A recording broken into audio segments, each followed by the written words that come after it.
प्रायोजक हैं cancer healer centre, new beginning. Zaporizhzhia nuclear plant की एक एक तस्वीर आपके सामने होगी, क्योंकि युद्ध के बाद पहली बार ज़ेपोरिज़िया न्यूक्लियर प्लांट में TV9 का कैमरा पहुंचा है। मेरे सहयोगी मनीष झा अंदर की एक एक तस्वीर हम तक पहुंचा रहे हैं, क्योंकि ज़ेपोरिज़िया ने किस तरीके से इस युद्ध की दिशा और दशा बदल दी है, ये वो हकीकत है जो TV9 के कैमरे में कैद हुई है, और कैसे अब ज़ेपोरिज़िया ने रूस में कहर बरपा रखा है उसकी एक एक तस्वीर। ज़ेपोरिज़िया में रूसी कहर बरपा है।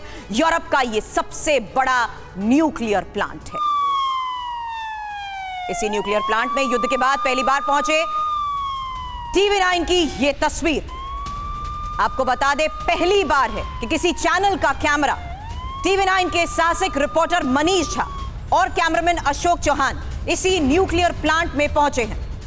जंग शुरू होने के बाद पहली बार ज़ेपोरिज़िया एटमी प्लांट के अंदर की यह तस्वीर हम आपको दिखा रहे हैं। 37 महीनों में पहली बार प्लांट के अंदर कोई चैनल पहुंचा है। TV9 भारतवर्ष की वर्ल्ड एक्सक्लूसिव रिपोर्ट और सीधी तस्वीरें, जहां ज़ेपोरिज़िया न्यूक्लियर प्लांट पर हमले के जो संकेत मिलते थे, जिस तरीके से इस प्लांट के अलग अलग हिस्सों को टारगेट किया गया, उसी आधार पर बड़े दावे हुए कि आखिर क्यों ज़ेपोरिज़िया न्यूक्लियर प्लांट को टारगेट पर लिया जा रहा है, और अगर इसी ज़ेपोरिज़िया न्यूक्लियर प्लांट को टारगेट पर लिया जाता है तो तबाही कितनी बड़ी हो सकती है। फिलहाल TV9 भारतवर्ष के इसी कैमरे और हमारे सहयोगी मनीष झा की ये एक्सक्लूसिव रिपोर्ट आपके सामने, जहां न्यूक्लियर प्लांट की ही ये तस्वीर है।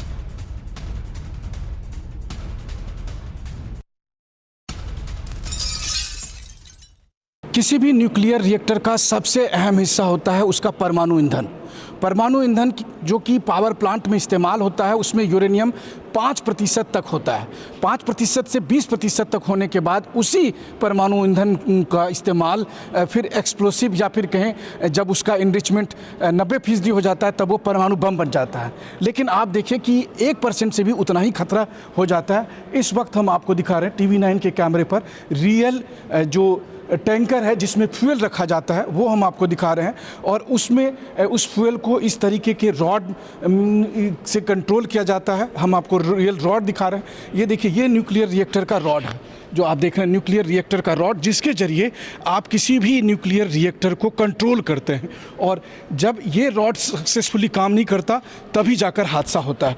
और जो फ्यूल रखा जाता है वो फ्यूल आप देखिए इसमें रखा जाता है। इसमें जो आप देख रहे हैं इसमें फ्यूल रखा जाता है। ये एक में 24 असेंबली होती है, और इस तरह की 24 असेंबली एक टैंकर में रखी जाती है, और ऐसे ऐसे 200 टैंकर यहाँ पर मौजूद है जिसमें कि न्यूक्लियर फ्यूल मौजूद है, और इन न्यूक्लियर फ्यूल के जरिए ही बिजली उत्पादन होती है। अब इसमें से अगर कोई एक डैमेज हो जाए तो बड़ा परमाणु हादसा हो सकता है, लेकिन अगर ज़्यादा टैंकर या रिएक्टर डैमेज हो तो फिर आप समझ सकते हैं कितनी बड़ी तबाही दुनिया के सामने होगी।